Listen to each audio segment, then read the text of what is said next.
Right now on our companion network, C-SPAN 2, we're in the middle of 48 hours of programming about the world of nonfiction books on Book TV. Tomorrow's lineup includes our coverage of New York as Book Country, featuring interviews with authors, book vendors, and a panel discussion on the Rolling Stone Book of Beats. It all begins Sunday at 12 noon on C-SPAN 2's Book TV. 20 years ago, America's cable companies decided, on their own, to provide gavel-to-gavel coverage of Congress as a public service at no cost to the taxpayer. C-SPAN would bring the House, the Senate, democracy as it happens, into our homes and schools. For 20 years, C-SPAN, the cable industry's gift to America.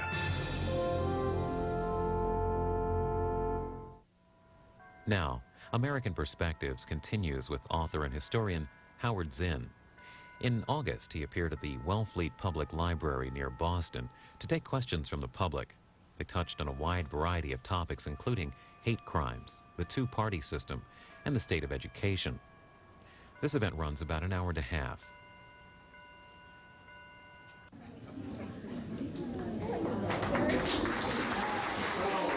Oh, okay.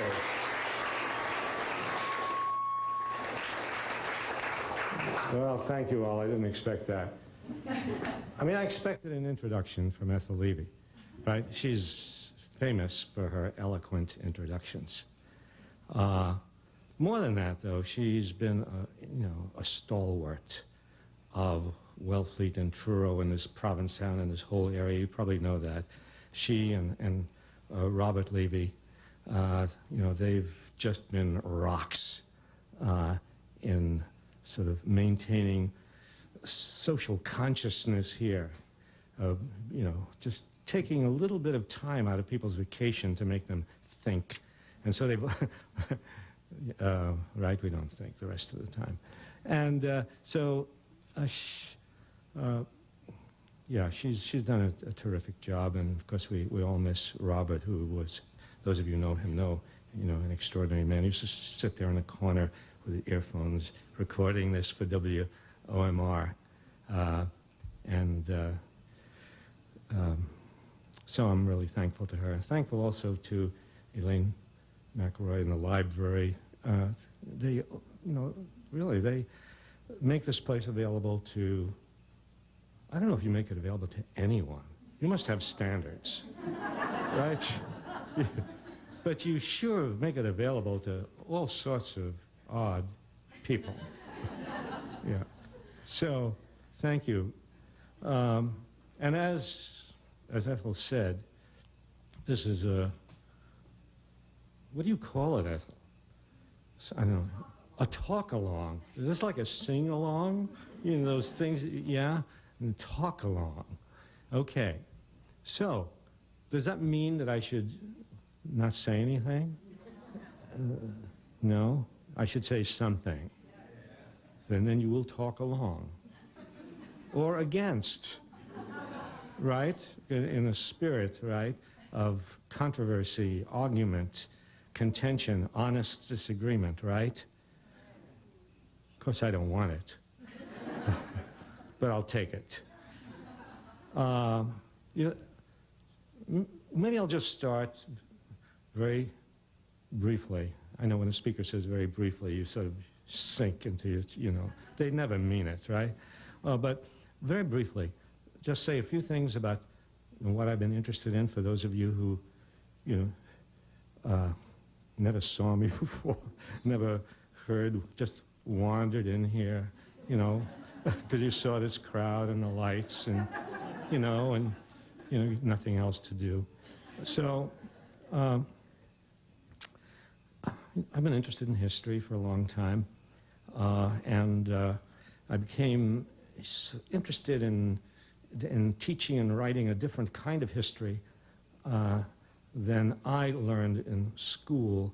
I suppose part of it came from my background, a kind of working class background. I don't want to draw too much on your sympathy. Nobody should cry at this point. But yes, and I went to work. I was a shipyard worker at the age of 18. Was working in a shipyard for 3 years. It wasn't a sociological experiment. I just, that's the way it was with my families in our neighborhood and so on. You didn't go to college, you went to work at the age of 18. And I enlisted in the Air Force, and I was a bombardier in the Air Force. A lot of people don't know that. In fact, most people don't know that. In fact, most people don't know anything about me. Most people don't know who I am, you see. But I was in the Air Force. And anyway, when I came out and sort of knocked around for a few years at different jobs and so on, my wife and I, both of us knocked around different jobs. We had kids, and a couple. Sometimes I forget how many. But so I give them a round figure, like a couple. And and then I went to college under the GI Bill, and began to study history in earnest. And then I realized, wow, I had been interested in labor history and labor struggles, and was reading about it on my own. And I didn't see anything in the histories that I was getting in school, or the books that were given to me. I didn't see anything about classes in American history. I thought you could write the history of the United States and use as your very first sentence, the history of this country is a history of class struggle. That's what I thought. But that didn't appear in my books, and that didn't appear in my classes. And it was all as if we were all one big family. This is America. And all the words, all the phrases, all the language was enveloping phrases. All of us together. Exxon and us. The president and us, where it's, the founding fathers, our fathers, right? As if the founding fathers were the fathers of black people, Indians, women, all these rich white, as if the founding fathers were a multicultural group. They weren't. But with all these phrases, the founding fathers, we the people of the United States, first words of the preamble of the Constitution, all enveloping. We're all together. All our interests are the same. And we use those phrases, the national interest. You see that all the time. Is this in the national interest? As if, yeah, our interests are the same as the interests of the Secretary of Defense, right? And no. Or national security, national defense, yes, all of that. All of those words, the things that Kurt Vonnegut called a grand falloon, like a great big bubble to envelop us, but a bubble which needs to be punctured in order to get to the reality inside. And so, I was interested in the absence of the class struggles in American history, which started right from the beginning, right from the very start, right from the very first Europeans who came to these shores, and they weren't all pilgrims with wearing those funny costumes and all equal, riding the Mayflower Compact. I remember it all seemed so democratic. And I wasn't told that there were very, very rich people right from the start, and very poor people, and indentured servants, and slaves, and yeah, I didn't. So I was very interested in writing and teaching a kind of history which would illuminate what I thought was missing, and that was the existence of different class interests all through American history, and how there was a class interest represented in the Founding Fathers and in the Constitution and in all the legislation that followed from that time to this day, legislation which is written on behalf of a particular class, not the poor. Anyway, that's one aspect of my thinking which we can go into or ignore if you want to. But another aspect comes out of my experience in war as a bombardier, and I was in the good war, the best. And yet I came out of that at a certain point thinking war solves no fundamental problem. And that was the best. So you can imagine how I felt about what came afterward. Korea and Vietnam, right? And Grenada and Panama, and Yugoslavia and Iraq, right? So I've been You know, I came to the conclusion, yes, war and violence in general doesn't solve fundamental problems. My first teaching job was in Atlanta, Georgia. Taught at a black women's college in Atlanta, Georgia from 1956 to 1963. My wife and I, our kids, living in a black community, becoming involved in the civil rights movement. And that was the biggest learning experience of my life. Learned a lot. Well, one thing, I learned to look at American history from a black point of view, which had never been given to me in graduate school at Columbia. I mean, there weren't even African-American historians on my reading list in graduate school at Columbia up through the PhD, really. I had to discover Du Bois' Black Reconstruction by myself. And I had, as a teaching and living in a black community, to discover the black historians and the black scholars and to learn about that point of view and how everything looked different from a black point of view. And then to extrapolate from that and think how history looked different to Native Americans. You know, the Revolutionary War, wonderful war of independence. Talk about good wars. Who has anything to say against the Revolutionary War? Who's going to stand up for the redcoats? Well, not me. But will I therefore stand up unequivocally for the leaders of the American Revolution? No, not necessarily. From a Native American point of view, the American Revolution was a disaster because it meant that now the British had set a line beyond which the colonists could move westward, and when the American Revolution was won and England was out, that line was gone, and now the colonists were free to move into Indian territory, and they moved and moved and moved and took and annihilated, and, well, you know the story. It's an ugly story.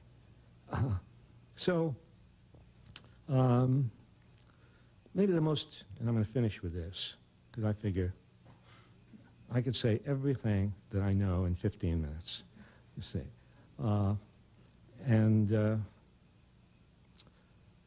The most important thing I learned, I think, from my experience in the South, being involved in the movement in Atlanta, in Albany, Georgia, Selma, Alabama, towns in Mississippi, and all of that.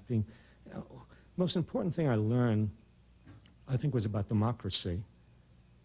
Was about what is the nature of democracy, because it was clear that all those formal institutions of government which had been presented to me in junior high school as democracy, you know, things they put on a blackboard, the three branches of government, executive, legislative, judicial, how neat a formula it was, how proud we were as kids to look at that on a blackboard and say, wow, checks and balances, that's good, you know, and nothing bad can happen because everybody will check one another if something bad happens. And one of the things you learn in a movement, and especially it was very, very clear in the Southern movement and in the black movement, you could not depend on the formal branches of government. You could not depend on the Constitution. You could not depend on the President or Congress or the Supreme Court to achieve equality. People had to do it themselves, and that's exactly what happened in the South. And black people went out and they demonstrated and they protested and they were beaten and some of them were killed, and they aroused the nation and the world, really, to their situation, and things began to change. And that was democracy. As democracy happens when citizens, democracy doesn't come from the government. Democracy happens when citizens organize and get together and struggle for justice and begin to win things that are needed in order to have a decent society. So that's, I appreciate that enormous burst of applause. And that was planned. I mean, I set her, you know, I set her up too. I don't even know her. Do I? I don't know you, do I? I do. I did set you up. Okay. Anyway, that's all I have to say. So that should give you enough, right? You don't have to ask me or about things that I've spoken about. You can ask me about anything. And I may not know the answer, but you can ask, yes. What do you read on a daily or weekly or monthly basis that gives you Howard Zinn? that you could depend upon from the media? What do I read in the media? Yeah, on a daily basis. On a daily or basis, a weekly basis. That you I trust. see. What are the periodicals that I trust? How about a list that I don't trust? Yeah, we know that, right? Yeah. Notice the suspense, because people know they're going to be let in on secret stuff, right? That they never heard of. But it's not secret, no. It's all almost available. I read The Nation. I read In These Times. I read The Progressive. I read Dollars and Cents. How many of you have heard of Dollars and Cents? Yeah. Dollars and Cents are very, very good. It's about economics, but it's about, it puts economics in ways that, well, you know how economics is put in ways that nobody understands. Now, this is something you can understand, and it's very, very good. For Latin American information, I get publications of the North American Council on Latin America, which comes, there are organizations that put out material on special subjects, like the Center for Defense Information will put out stuff on the military budget. The Children's Defense Fund will put things out on the rights of children. And so, yeah, you have to look beyond, obviously, beyond Time and Newsweek, and certainly beyond the front pages of the New York Times. The back pages of the New York Times sometimes give you interesting information. Occasionally something on the front. You have to read it carefully. You have to read the mainstream press carefully. You'll get things in the Wall Street Journal, which nobody will pay attention to you, but you, looking, scrutinizing, will find things in the Wall Street Journal that the Wall Street Journal doesn't want you to notice. So there are, but I found there are things on the internet. Well, I shouldn't say the internet, because I actually don't go into the internet, but everybody talks about the internet, so I thought I should too. Everybody pretends, when they talk about software and hardware and things like that. And I thought, hardware, you go to a store. And, but I do email. My son introduced me to email. And through email, how many of you do email? And, I mean, don't be ashamed if you don't do email, but email, I found, is not just a way of communicating with friends and so on. You get unsolicited things through email. You get things from people you never heard of, and you get very interesting stuff. Well, as an example, just 2 days ago, I got an email. Nobody ever heard of. Somebody sent to me something on email, which was a clipping from the Raleigh News and Observer in North Carolina. Now, I'm not a regular subscriber to the Raleigh News and Observer in North Carolina, but here was something clipping, and it was a very interesting thing. It was written by, it was a column, sort of an op-ed piece for the Raleigh News Observer, and written by sort of a man named Stan Goff, who worked for 20 years for the American military in various countries in Latin America and also in Somalia. He worked in Haiti, he worked in Guatemala, he worked in Colombia. And now he's not working for them anymore. And now he can spill the beans. And so he spilled the beans and he said, all this stuff, what is it all about anyway? He said, I know, I was there. He said, oh, it's all about economics and it's all about business profit. It's all about corporate connections. And it's all covered over with story like in Colombia, we're fighting against the drug war. Well, he knows. He was right involved in that. No, we're not fighting against the drug war. The money that is pouring in supposedly to fight the drug war is really fighting the guerrilla movement in Colombia and so on. This again and again in country after country. Actually corroborated to a certain extent, talk about the New York Times. There was something in the New York Times the other day, somebody may notice, about Operation Condor and about how, all this information began to come out about what the United States was doing to train and support paramilitary forces, torturers, and murderers in Latin American countries over a long period of years. So there's, and And you have to, I suppose, you have to read. I suppose you have to read stuff that you know, isn't in the mainstream, and and you have to go to the library. You know, very often people, young people, say, "Well, what, you know, where can I go for information?" I say, and I'm not saying this for you, Elaine. This is not, even though the Wellfleet Library is a terrific resource, not only is it a terrific resource, it will get you books from anywhere. Just talking to somebody tonight, I know you don't believe when I say, I was just reading this the other day. I was just talking to somebody tonight. Think, do I only talk and listen to people so I can have something to say when I get up to speak? Yeah. But I was just talking to somebody tonight who said, a writer, who said she had gotten, you had gotten a whole bunch of stuff for her on a subject she didn't know anything about. You'd gotten it from various libraries and got her this pile of books. Anyway, the library. The library is one of the few places in our culture which is not yet controlled, you know, by corporate wealth and power, and it has a lot of history, and you have to read history, and you won't get history in the newspapers, you won't get history on television, you know, you have to go to the library in order to get history, and if you don't have history, it's as if you were born yesterday, and if you were born yesterday, you will believe anything that some authority tells you. You have no way of checking up on it, you know? The president will get up before the microphone and says, we have to bomb this. Well, sure, of course. The president says so. We must do it, right? He knows. Because you notice how smart presidents have been all through our history. You know, how every time they said we should bomb something, it was absolutely the right thing to do. But if you have no history, if you don't know the history of presidential lying, if you don't know the history of presidential deceptions, if you don't know the history of our wars and the enormous amount, you know, of folderol that accompanied wars, then you might believe. So the library is important. Yes? The question I have for you is, we've seen, for example, we saw that shooting yesterday in LA.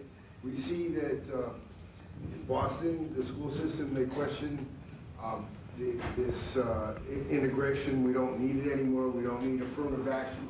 How do you explain that in a time when we know it's a joke, but it appears we have economic affluence, which you all know doesn't really trickle down? Why are people responding in this hate mannerisms? How do you interpret history, you know, an explanation? Because it appears that everything should be, that people should be calmer and understand and be more tolerant, although we understand they're really not. But how do you know, what's your interpretation? You mean people should be calmer because the country is prosperous? Well, no, I don't believe that. What I'm asking you is, why, no. Oh, well. It appears that, as you said, our president Well, then says, you really know. Then you know that behind the appearance of prosperity is an awful lot. I agree with you, but I want So you then, oh, you want me to say it? You know it. Yes. You think people will believe it more if I say it than if you say it. You know, very often questioners know more than you do about something, you see. And so what happens is they pretend they don't know a lot about this subject. And then you pretend you know a lot about this subject. So based on this double pretense, you have a very nice question and answer period. You see.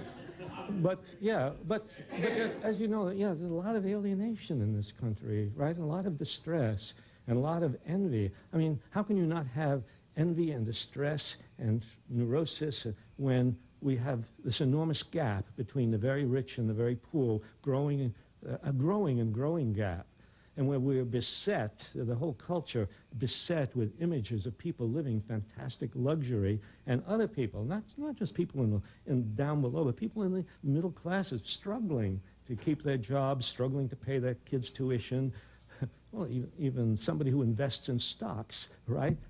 Like that guy, right, who went berserk, the stock speculator, right? I mean, it's a very insecure kind of economic system we live under. Insecure, as I say, not just for the poor, but for the middle classes.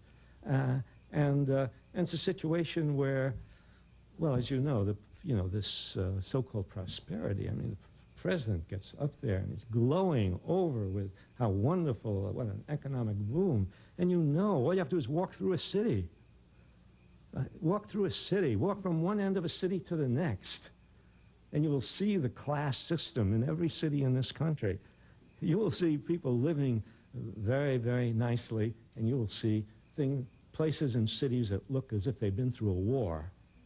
And you know that the people who live in those places cannot possibly feel good about the world and about the society. And so much of this gets deflected into racial hatred, you know, and people look for, look for somebody to attack. And I guess I have to say something else about this. You know, whenever these incidents happen, and they happen so often, right? These shootings and these people going berserk in schoolhouses and post offices, and and everybody gets very indignant, and everybody asks, why and what shall we do about this, and how can we pinpoint these people? They always ask, how can we get a psychological profile of these people so we will know in advance who they are, you see? And what will you do then? You see, because all of these people, after they do this, their neighbors all say, a really nice guy, really, didn't give me any trouble.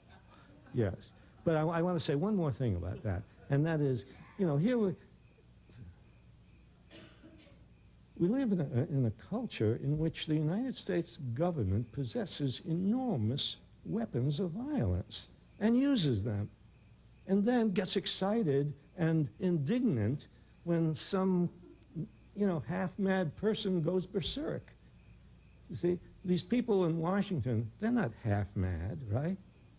Or are they? You see, wholly mad. I don't know, the definitions of madness, are very, very strange. Somebody's mad if he just goes into a schoolroom and sprays people with bullets, but the President of the United States and Secretary of State, Secretary of Defense, and all those people up there are not mad when they drop cluster bombs that tear the legs off children. That's not, they're not. When you live in a culture like that, and then what do you expect?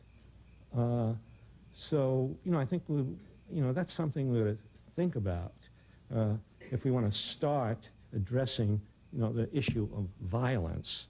Yes. What's wrong with a compassionate plutocracy? A compassionate plutocracy. Show me one.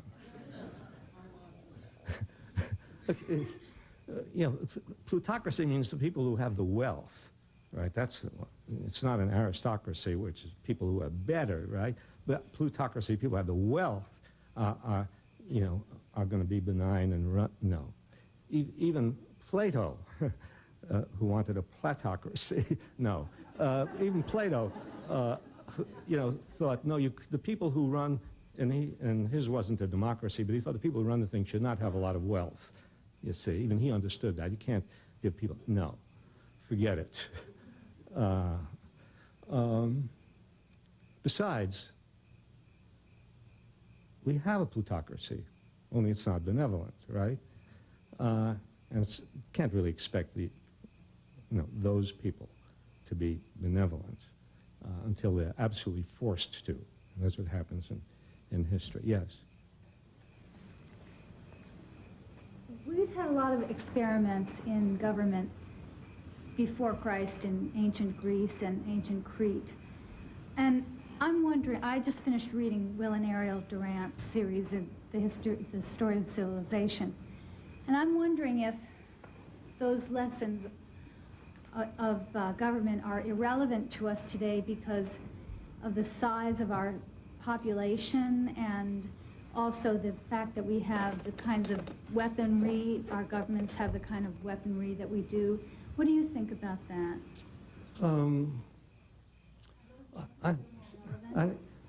I don't think anything in the past is irrelevant. As I think, we always can learn from the past. It's a question of whether you just, take, sort of mechanically things out of the past and plant them onto the present, or will you take selectively from the experience of the past, you know. And we can learn things from ancient Greece. We'll learn, for one thing, that you can't call a place a democracy if most of the people are either slaves or women out of it, or, you know, people who don't have any power. It's not a democracy just because you've extended, you know, power to 500 people instead of everybody, you know, in the society.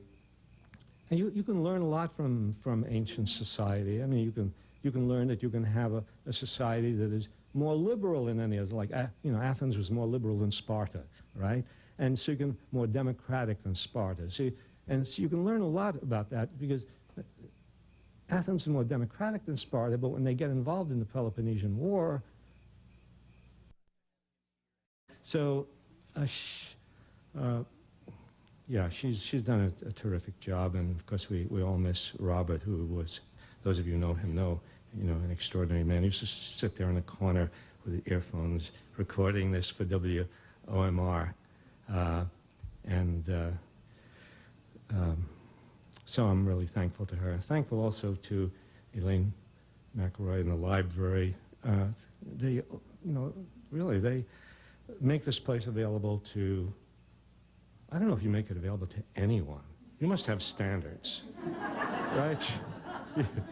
But you sure make it available to all sorts of odd people. Yeah. So, thank you. And as Ethel said, this is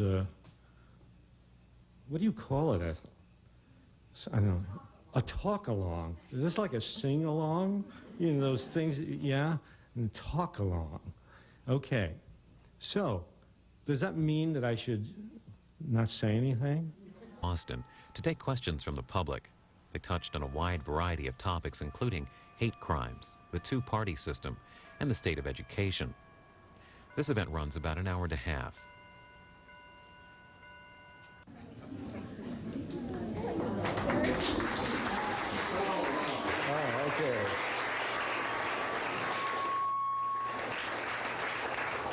Well, thank you all. I didn't expect that. I mean, I expected an introduction from Ethel Levy, right? She's famous for her eloquent introductions. More than that, though, she's been, you know, a stalwart of Wellfleet and Truro and this Provincetown and this whole area. You probably know that. She and Robert Levy, you know, they've just been rocks in sort of maintaining social consciousness here. You know, just taking a little bit of time out of people's vacation to make them think. And so they've, right, we don't think the rest of the time. And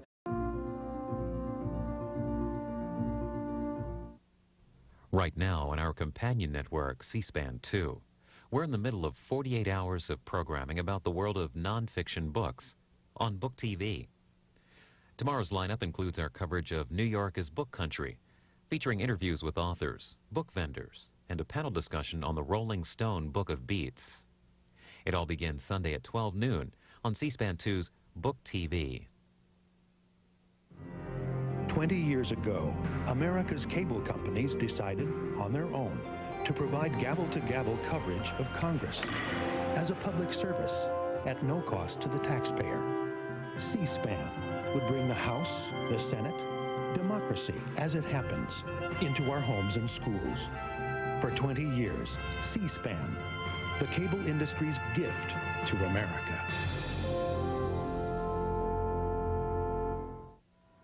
Now, American Perspectives continues with author and historian Howard Zinn. In August, he appeared at the Wellfleet Public Library near Boston. Kind of history than I learned in school. I suppose part of it came from my background, a kind of working class background. I don't want to draw too much on your sympathy. Nobody should cry at this point. But yes, and I went to work. I was a shipyard worker at the age of 18. Was working in a shipyard for 3 years. It wasn't a sociological experiment. I just, you know, that's the way it was with my families and in our neighborhood and so on. You didn't go to college, you went to work, at the age of 18. Then I enlisted in the Air Force, and I was a bombardier in the Air Force. A lot of people don't know that. In fact, most people don't know that. In fact, most people don't know anything about me. Most people don't know who I am, you see. But I was in the Air Force, and anyway, when I came out and sort of knocked around for a few years at different jobs and so on, my wife and I, both of us knocked around at different jobs. We had kids and a couple. Sometimes I forget how many. But so I give them a round figure like, no, I should say something. And then you will talk along. Or against, right? In a spirit, right, of controversy, argument, contention, honest disagreement, right? Of course, I don't want it. But I'll take it. Maybe I'll just start very briefly. I know when a speaker says very briefly, you sort of sink into your, they never mean it, right? But very briefly, just say a few things about what I've been interested in for those of you who, never saw me before, never heard, just wandered in here, because you saw this crowd and the lights and, nothing else to do. So, I've been interested in history for a long time, and I became interested in teaching and writing a different